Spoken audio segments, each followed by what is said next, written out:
Wasn't really a contest, was it? It's not often that you sit here and think, as any real team played there. Chelsea as well, they didn't have to play. One team didn't play for me, Newcastle. Hardly broke sweat, and because of that, Chelsea didn't have to break sweat. It was such a comfortable win for them. Even at 2-1, you didn't sit here and think, this game's not put to bed yet. It just felt that was it. It was over. Which does make you wonder, Trevor, what it is that Antonio Conte's been complaining about for 48 hours. Yes, it was an early start, but the benefit, as I said, is that he's now got the rest of the day to clear his head and get on with his planning, hasn't he? I would have thought he'd been moaning to himself even more when Gale put them in the lead, put Newcastle in the lead, but it was such an easy victory. I think Newcastle is slightly fortunate that there is a European game forthcoming, and Chelsea were just not ruthless enough. It was just so easy for them. I think once they got to, well, you said 1-1, but I think once they got to 2-1, they always knew that they were in control of the game. It was a matter of time. We were sat here thinking, when are they going to put this game to bed? And once they got the third, I thought it might have been 4 or 5. There aren't many games, I don't think, in the Premier League where teams can, the word they would use is coast. I had the opinion for a lot of that game, Chelsea were coasting. They were playing within themselves because they didn't have to exert themselves. I think 1 or 2 players will have come off that pitch feeling, I've still got plenty in the tank here. And that, for Conte and Chelsea, can only be good with a massive game coming up in midweek. I think the thing that spots that up is the fact that somebody like Cesc Fabregas, who's not the quickest around the football pitch, but he had so much time, so much space, so many times on the ball, and they did nothing, I didn't think, to stop Cesc having an influence in the game.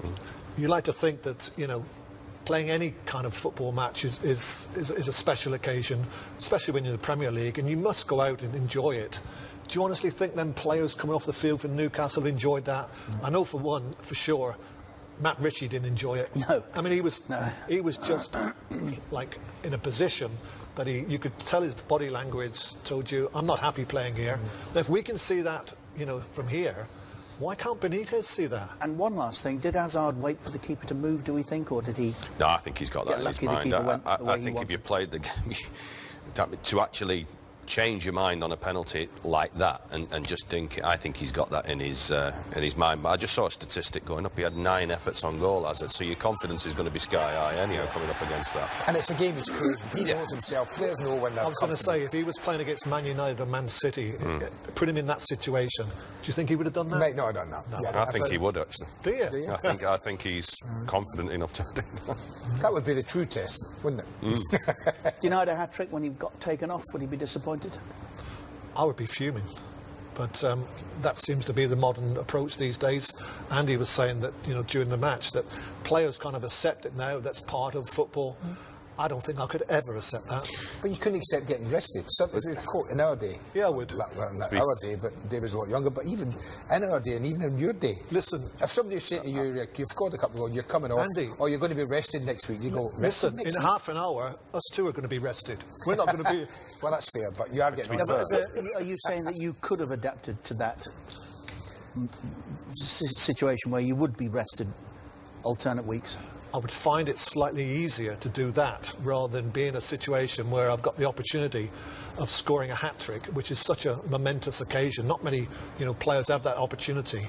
I could understand it if you had scored, 2 goals and you said at half-time, OK, we're leading 5-0. We've got a European Cup game, European Champions game on Tuesday or Wednesday. I'm taking you off.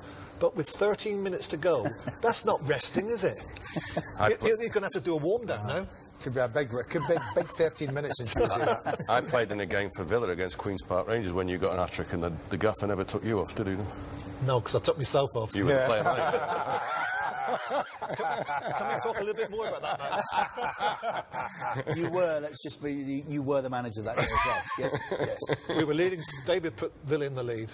I got a hat-trick at 35 years of age. After 70-odd minutes, I decided enough's enough, took my boots off, shook hands with the referee, and everybody in the stadium at Villa Park booed me as I walked off. Quite right as well.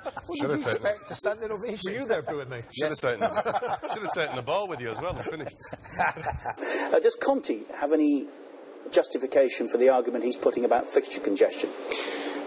I think it depends on what argument he's putting forward. If he's talking about too many games, then yes, he does have Sorry, I don't think he does have a point. I think, you know, everybody's got the same amount of games that are involved in those kind of tournaments. I think, you know, certainly when I worked with Mancini, it wasn't the amount of games, it was sometimes the lack of rest in between one game to the next, and how you weren't necessarily looked after in terms of going into Europe in the Champions League. You know, where you might play on a Sunday and play on a Wednesday and then have to play at Saturday at 12:30, for instance. And I think that's probably what he's complaining about, that Newcastle have had probably more time, or sometimes the opposition have that extra day in which to prepare for a football match. Not prepare tactically, but to be able to wind down from the first one and get that freshness back into the legs. So that, you know, if they're complaining about that, I think that something could be done about that with our sides in Europe to look after them a little bit more. But bearing in mind, Trevor, there was nothing like the congestion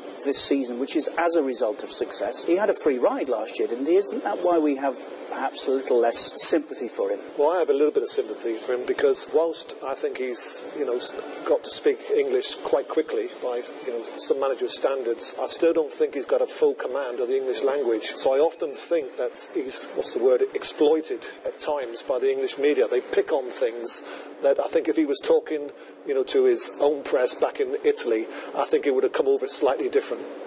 That's a reasonable point. It is a real, but I've got no sympathy with him, I have to say. I think that, you know, he's managing one of the top clubs in Europe, certainly one of the richest clubs in this country. He won the league last year. Not predominantly, but one of the reasons was he didn't have anything else to play with. His players were fresh. He never had a bad injury to any of his players at all. All played through the season, and with that comes what he has to do this year. He was then given 150 million to spend to make that squad even better, to compete in Europe, and I really don't have any sympathy with him. I honestly think it's an excuse sometimes, and it's often I don't remember Fergie and all the times he was coach at Manchester United moaning too much about the fixture list. I really don't. Well, in fairness, Andy, he did. He used to make a point, and David's already done so today, that English clubs don't necessarily...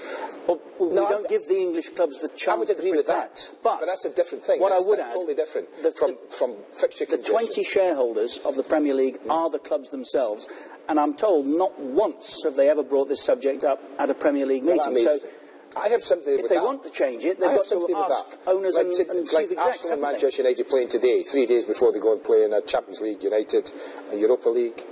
Arsenal? Yeah. Conte would have looked at the biggest game in Italy this weekend. It was played last night. His old team, Juventus, were playing against Napoli. So that tells you something. You know, the Italian Football Association have decided that those two teams involved in Champions League this week play the game on Friday night. That's what never seems to happen in England. Well, they could have. They have Friday night fixtures now, so there's absolutely no reason why. But who would we choose then to play Friday night? Well, whoever's in the Champions League. Well, we can't play 5 of them Friday night. You can't play 5 of them, but you can play them one on Friday night, one on... Saturday lunchtime. No, but I guess Tuesday, Wednesday as well. I was going to say you could see who's got the important fixtures, but you can't wait that long. But you can see Tuesday, Wednesday. I don't think the important fixtures. You've got Tuesday, Wednesday. You've got. So Tuesday's game should play Friday, yes. Wednesday that can be done. Saturday. Amex Stadium, Brighton 1, Liverpool 5. Sounds like a rout in the end, Merce, was it? It was, Jeff. It sounds like it. Yeah, it was, Jeff. But at 2-0, Murray misses an absolute sitter. It's an absolute sitter. I'd go through the goals first. I mean, Chan gets a great goal, header, bullet header, rises above everybody, and then 78 seconds later, the game was imbalanced before that. 78 seconds later, Firmino scores. Great bit of play. Firmino to Salah. Salah to Coutinho. Coutinho back to Firmino. 2-0. Game over. Come out second half. Brown goes down the left. He crosses it 6 yards out. Murray comes in, side foots it. And Mignolet saves it with his foot. They boot it up the other end. Firmino flicks it on to Salah. He plays it to Coutinho. Coutinho back to Salah. He's running out the defence. Firmino don't just stand still. He goes, plays him in, he scores. It's just a phenomenal goal. And that changed the game. 2-1's a lot different to 3-0. So after that, Murray gets a penalty. Well, I've seen some soft penalties in my time, but I mean, Henderson's literally touched Duffy and he's gone flying over. Gives a penalty, 3-1, and then you're thinking, oh, there's going to be a bit of drama. And there was great block by Arnold. And then they went up the other end, Coutinho, just world class. Set up the wall. They all jump up and he just rolls it in the net. It was honestly, it was brilliant. And then crosses the ball and Dunk scores an own goal. And, you know, you've got to say great result because Brighton don't get whipped up too many times. And 5, wow, yeah, fair play. Yeah, first time this season they've really turned over. There's some similarities, Merce, between Liverpool and Manchester City in the speed that they break at and turn defence into attack. Yeah, very much so, very much so. I mean, I don't think we give Liverpool enough credit, really, because the defensively are not great at the back, but going forward, them three, the movement, you know, to go away from home and play 3 players that are probably no bigger than 5'8", you know, it's unusual away from home to do that. You usually go up with a bit of presence, at least to hold the ball up. They couldn't live with them. Duncan, Duffy have been outstanding this season, but movement, it was just movement. Play 3 at the back, you know, wing-backs got forward in Arnold and Robertson, sorry. And I thought it was a good performance. As I say, it could have been a game changer, the Murray situation, but cannot take away anything from Liverpool. I love watching Liverpool play. And they've got so many options, you know. I mean, they could afford to leave Coutinho and Henderson out in midweek, and today could afford to leave the likes of Sadio Mane out, really. Just an illustration of the strength of the squad. No, they have, Jeff, and then going forward, and they're on a run now. I think, what's that, 11 games, I think. I think it's 11 games, and the way they're going, they're always going to score goals. And yeah, it was a pleasure to watch them, a real pleasure. I know it was a shame on Brighton, but the movement of football and how simple they make it look, it's sometimes when you get top draw players playing together. And I just thought it was a great result. And Coutinho's free kick just summed up the game for me.